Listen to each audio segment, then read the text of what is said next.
Some homeowners in an Elsa subdivision were told that only single-family lots were allowed.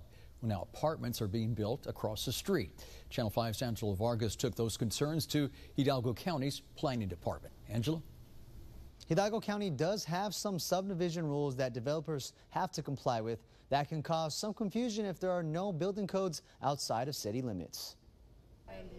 A group of neighbors are focused on this map of their property lots. They believe the new apartments going up in front of their gate shouldn't be there.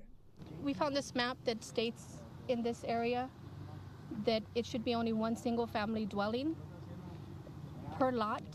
And then this is a contract that was signed originally back in, if I'm not mistaken, in 93.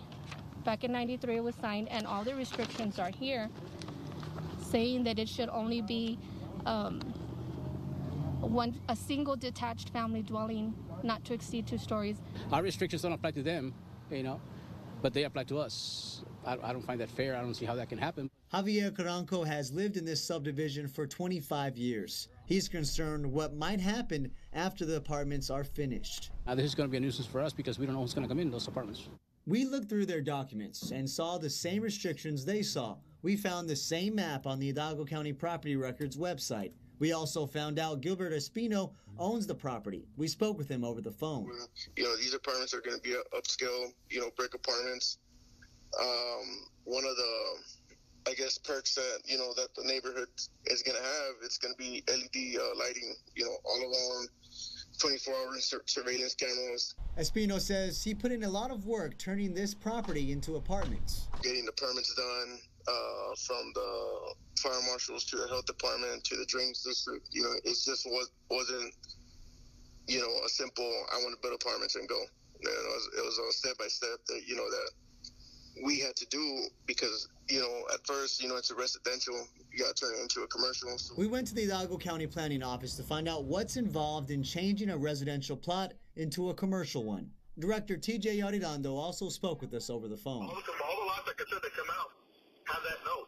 But can you do commercial? Yes, because you're not violating that one single family dwelling per lot. You're doing something commercial. But through re-subdividing it, you would basically change that plat note to say, multi-family use or whatever, and have planning behind it. Arredondo explains there are risks for builders like Espino if they don't comply with subdivision rules, including correct sewage, water lines, and lighting, to name a few. He has a conditional development permit, so he won't get a final clearance until he gets approved. Okay, so he's building all these apartments now in construction, but he hasn't been approved yet to do so. He's been approved through a developer. Yes, permitting-wise he has. The subdivision hasn't been finalized yet. Okay, so let's say there is a restriction. What happens? Is he going to have to deconstruct everything? That's going to be his problem. As for Caranco and his neighbors, they say they will go back to the county and show their findings. The county tells us if they find any other restrictions listed, they will take another look at the subdivision rules. We were told the next step for the homeowners in this situation is to find a lawyer. We reached out to the representative Armando Martinez about how can this confusion be addressed at the state level.